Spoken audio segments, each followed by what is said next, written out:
Hi friends, welcome to Zeenath's world. இன்னைக்கு நம்ம பண்ண போற ரெசிபி mangai ஊறுகாய். இந்த mangai ஊறுகாவை 5 minutesல எப்படி பண்றதுன்னு உங்களுக்கு சொல்லி தர போறேன்.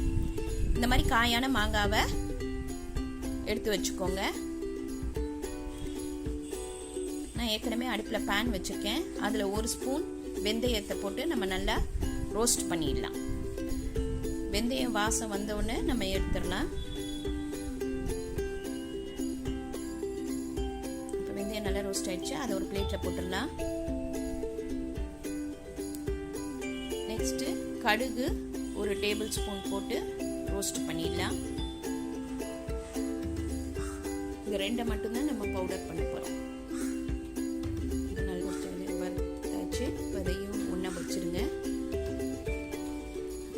மாங்காவை சின்ன சின்னதாக கட் பண்ணி வச்சுருக்கேன். தோலை எடுத்துடாதீங்க. தோலோடு இருந்தால் தான் மாங்காய் ஊறுகாய் நல்லா இருக்கும்.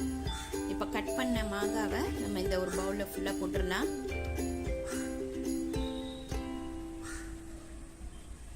அதில் ஒரு டேபிள் ஸ்பூன் உப்பு போட்டு நல்லா கிளறி விட்டு 1 hour நல்லா ஊற வச்சிடலாம்.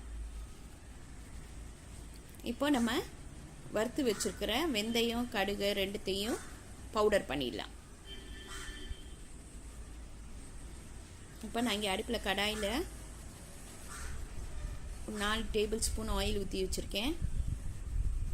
எண்ணெய் நல்லா காஞ்சோன்னு 1 டேபிள் ஸ்பூன் கடுகு போட்டுடலாம். அடுப்பை சிம்மிலேயே வச்சுக்கோங்க. இப்போ அதே எண்ணெயிலேயே நம்ம பெருங்காயத்தூள் ஒரு அரை சிட்டிகை போட்டுடலாம். எண்ணெயிலே வறுத்தாதான் வாசம் நல்லாயிருக்கும். 2 டேபிள் ஸ்பூன் சில்லி பவுடர் போட்டுருங்க.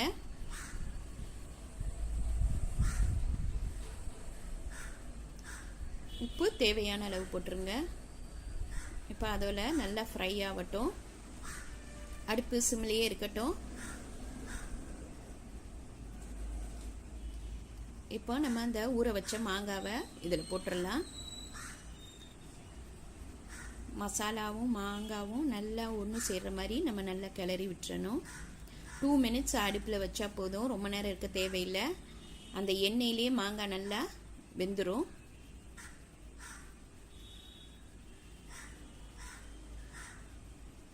இப்போ நம்ம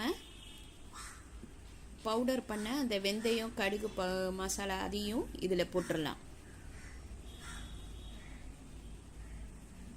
இப்போ இந்த சீசனில் மாங்காய் நிறைய கிடைக்கும். இந்த டைமில் தான் நம்ம மாங்காய் ஊறுகாய் போட்டால் நல்லா வரும். அவ்வளோதாங்க. இது ரொம்ப ஈஸியான ரெசிபி. இந்த மாங்காய் ஊறுகாவை நம்ம ஒரு 1 day 2 daysல வச்சு சாப்பிட்றோன்னா இப்படியே நம்ம ஒரு பாட்டில் ஜாரில் போட்டு வச்சுக்கலாம். இல்லை 15 days அந்த மாதிரினா நம்ம ஒரு ஸ்பூன் வினிகரை ஊற்றிட்டா கெடவே கெடாது.